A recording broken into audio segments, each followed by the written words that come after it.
See that we've got a good number of the folks that joined here. We're in the WADA circle, so we had the very first circle where we had WADA coming and presenting and connecting with the community. Would love to hear any takeaways on how'd that session go? Was it what you expected? Were you anything that you were left wondering? What do you hope to see next time from that WADA circle? Well, I was in the water circle, and I really enjoyed it because I didn't know that much about WADA before, and since it was an open discussion, I was able to open it up with like opening notes, like what is it even about, and how big is the team, and got very concrete answers, which brought us into discussing about okay, how could we help and what is the where are the alignment points. And then reached into different things, what they actually already are like doing and where the help could be added on. And most likely I'm going to have more discussions offline and after this meeting. So it was very valuable in that sense, and I enjoyed this meeting.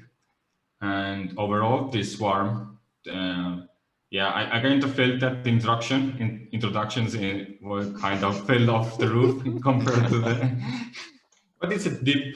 So, how many people were there?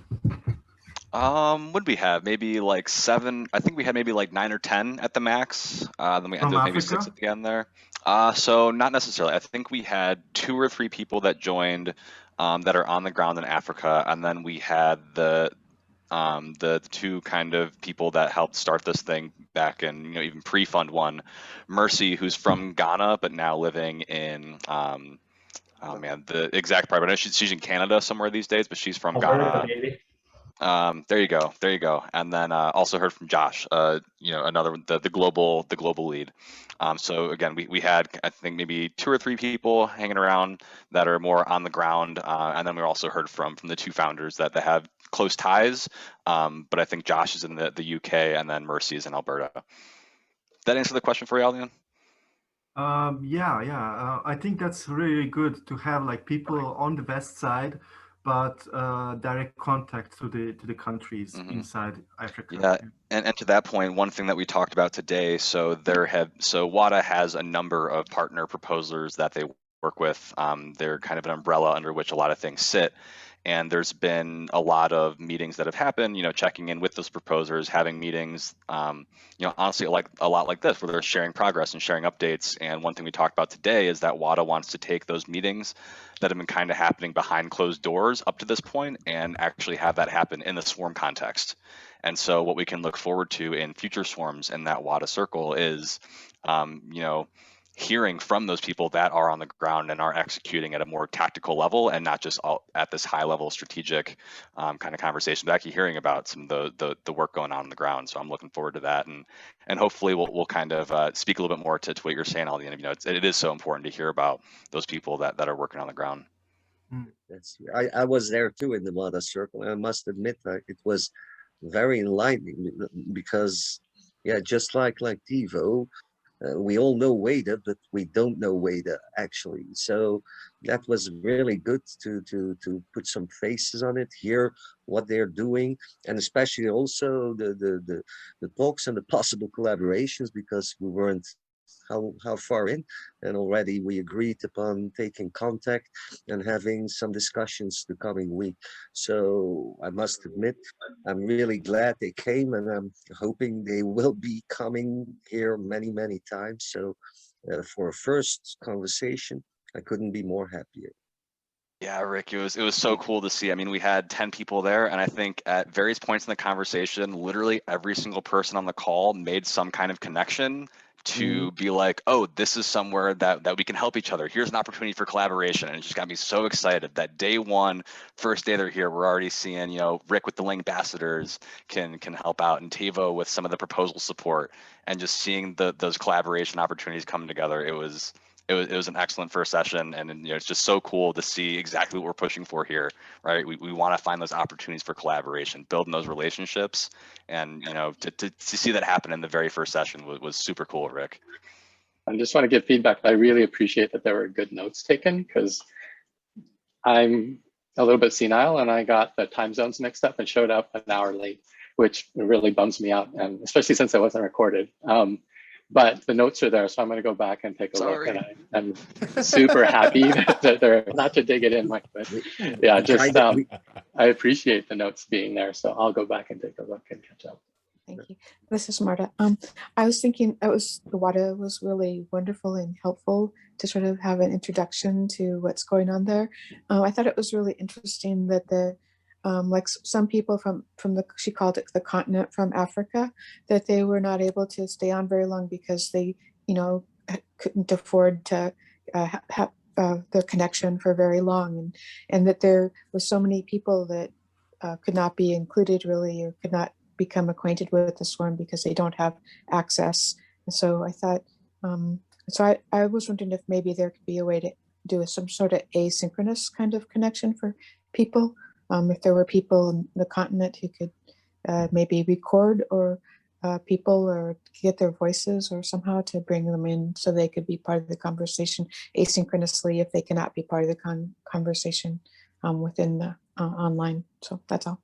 Yeah, Marta, thanks for bringing that up. And I think, like Josh said, I like the idea of maybe exploring something like a Swarm Lite to see if we can deliver some kind of experience that, you know, does minimize the bandwidth required while still being able to give something that's meaningful. But I also love the asynchronous kind of video communication idea.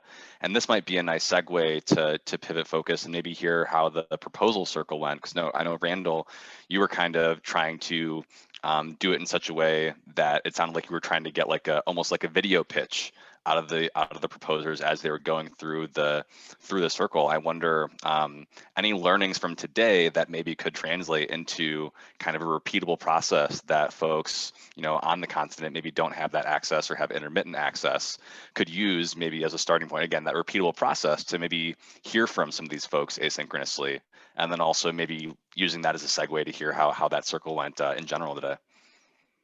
Yeah, I actually, shoot, I need to turn this down so that I'm not in my own ear here.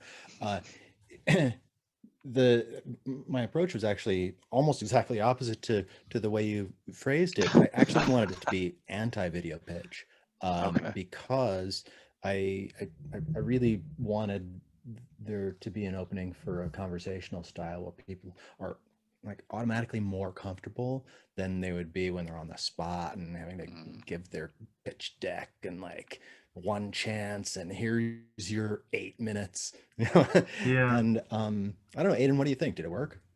Yeah, I mean, I really enjoyed it because it seemed as though there was a relationship between, you know, you being the host and us being kind of more of the participants of it. But there was also kind of this interconnection where, you know, we were allowed to kind of ask questions of one another in a way that it was easy to kind of communicate our ideas. And it felt very low pressure in terms of, it wasn't hard to communicate what we were thinking.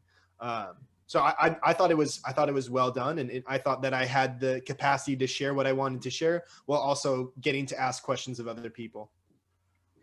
Yeah, that questioning of others, of each other, kind of naturally came from the fact that we ended up with exactly 4 people in the room, 3 presenters and me. And I was really hoping to get at least 2 other people who were just like consuming. So thanks to you for jumping in and being the consumer for the other 2. My pleasure.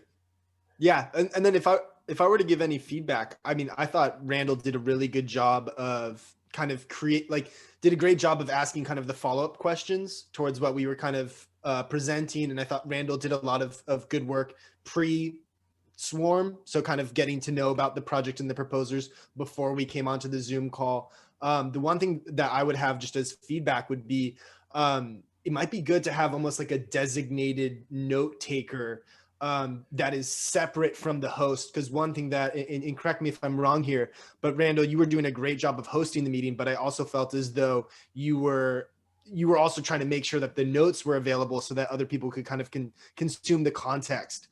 So I thought it might be good in the future to have maybe some person that their sole purpose is, you know, of course they can engage in the conversation, but their really primary focus is to kind of make sure that the information is written down and is consumable by other people.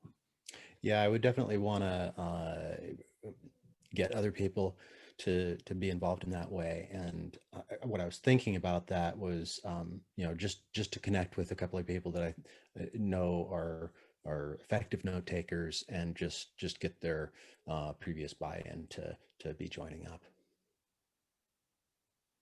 And then the second half of your question, I think, Mike, was around getting asynchronous access for this information to people, e.g. in Africa. And you know, starting with recording, number one, but I was thinking that if we have such recordings and you know, maybe involving like the way I did it, I was recording my screen with Miro, and I was zooming in and out of different sections. Here's a view of Aiden's project and the notes and the questions around it, and then okay, we're switching focus to talk about Quasar's project. So I panned over to that and zoomed all the way in. And of course, I'm recording at 1080p, but I don't expect people in Africa to have it in 1080p. On the other hand, yes. I wanted to say for Veda, why not like just record audio and put it on Discord to download links for people from Africa? But then they can't see the notes that go along with the video. And they just can to complete that thought, yeah.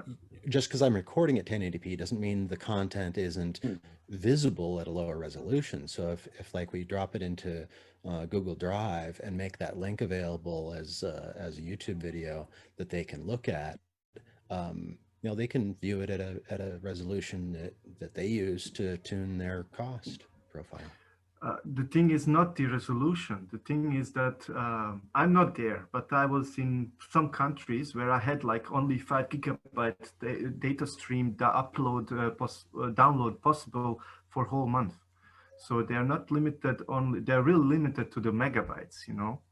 So every video and every session is, if the session is 1 hour long, that's like 1 GB of 480. 480, but is it a lot less at a lower resolution? We've been talking about polymorphic problems as well in a lot of circles, and it's exactly the same reason that a lot of people in Africa who are learning blockchain right now, they can't even participate. I was trying to build transactions with a few students there a couple weeks ago, and it couldn't be more than show and tell because nobody has the bandwidth to download a copy of the chain, right? The idea of doing that is like, forget about it, it's non-starter, right? So we need remote solutions, obviously, like accessible remote hosting for nodes that people can play with. Somebody more creative than me is going to figure out like where the common threads are, right? How do we give the video access, the node access, just, and so on and so forth. If we solve one, hopefully we're moving towards a few of them at the same time.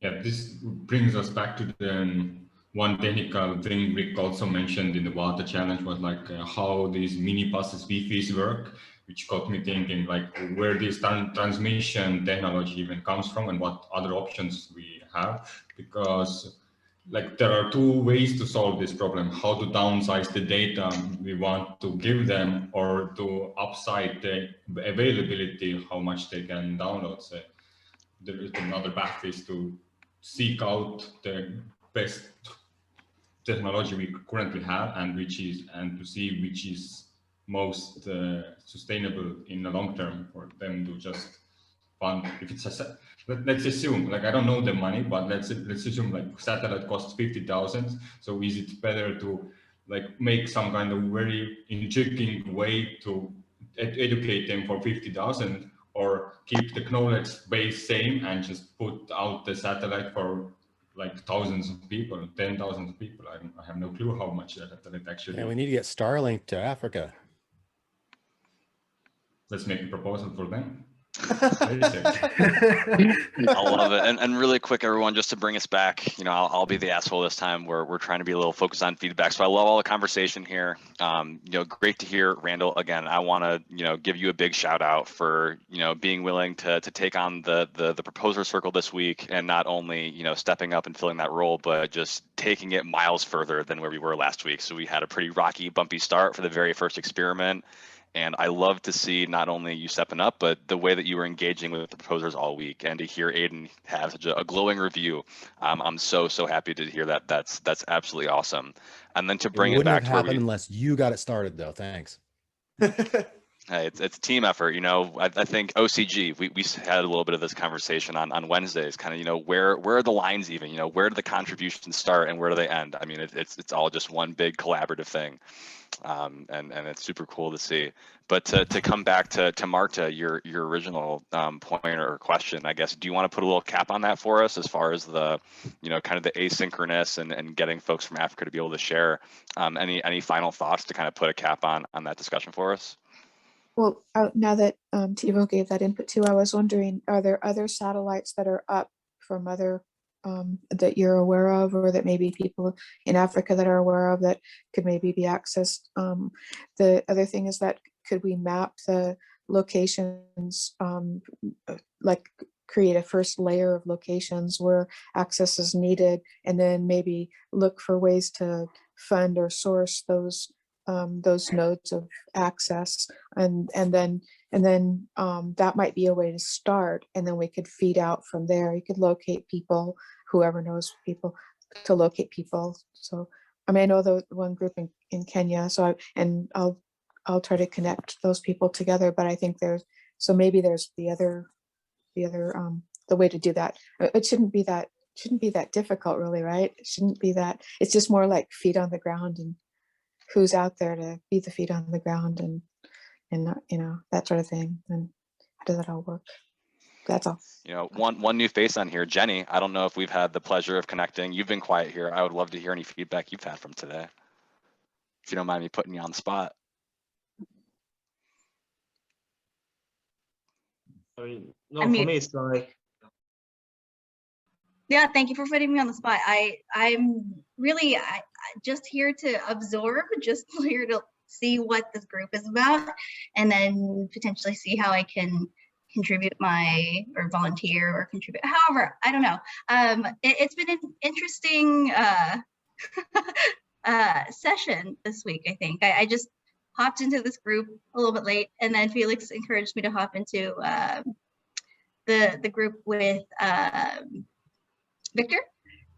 So I gave some feedback about how on my side as a user of the Catalyst, like voting app and all of that idea scale, that was super confusing. I think this whole process just seems very overwhelming right now for newbies like me. I feel like anyone who has an interesting project, it's very overwhelming to just hop into the Discord, which has, you know, a million different tabs that you can search. I think that process can be made a little bit more user-friendly for folks like me, because I think a lot of people do have great ideas. It's just about learning how to navigate the space to share those ideas. But yeah, I have found this session really interesting, and I really want to join next week as well to see what comes out of this space. Yeah, I love it. Yeah, thanks for sharing. You brought out a good point where, like, for new people joining a huge boards or discussion chats, it's like where do I start? But when you see a swarm session where you see all the same names are like having a facilitated chat, then it's much easier to go in there and see where they start or their discussion and join in from there and have the first question instead of writing it down in a random channel and you don't know who asked or answered it. Yeah, I literally just learned about this yesterday. So I just learned about this yesterday. I was like, okay, let me check it out. Quasar is the one who invited me. So You're Awesome. doing good. I think this is like birthing place, birthing pains that everybody goes through. Like, and as long as we are in Discord, it's not gonna change. It's gonna be like that. So yeah. Because Jenny, you should have seen the sessions 2 months before. This was overwhelming. Well, yeah, I'm sure I haven't seen the improvements over time. I'm sure there's been a lot that's been improved on. I'm pretty new myself also, and also Discords and everything else. I always say I need a Discord GPS, and still do, because I hardly know where I put something and said something to someone somewhere, and then yeah, I hopefully find it back sometimes. But well, the whole point is actually perhaps we should make some sort of announcement like Kusama or something. Expect chaos. You will be overwhelmed the first time, but trust me, the second time will already be better, or something like that, to reassure everyone that okay, it's new and it's going to be something overwhelming, but we all experienced that the first time. That already could perhaps be a good way of preparing the newbies. And also, Jenny.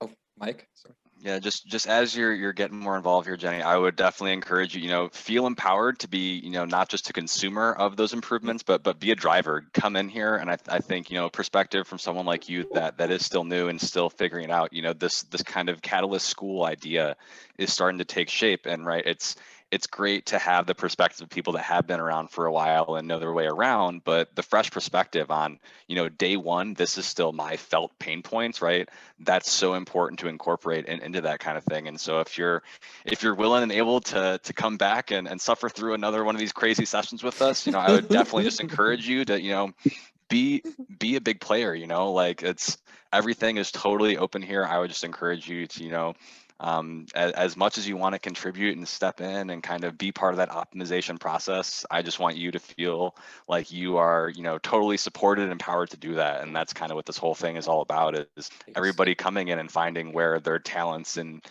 interests and what they feel most engaged with, just all bringing all these pieces together. Exactly. Man, I wish someone made a clip of that. because we have really, the recording. Because really, one thing we mentioned after each session, what Mike said already, that we are a group of people who organize this, and fortunately we have some support from the community already, like Philip or Victor, that help us a lot with this. But we are not the owners of this, and we want you to take ownership also. This feedback here and how we design the sessions is from week to week. We listen from the community what needs to be optimized, what do we need to make better. So each Saturday, for example, this Saturday we said, oh cool, now we have a website and we have Zoom. So we said, oh cool, it will be really easy for the people, and and totally overwhelming. That's like, oh fuck, what what do we need to make better? So if you have ideas, just come to us. We are in the Discord servers, we are in the channels. Just reach out to us and say, hey guys, okay, here I have a good proposal for your idea. Make it like this, make it like this.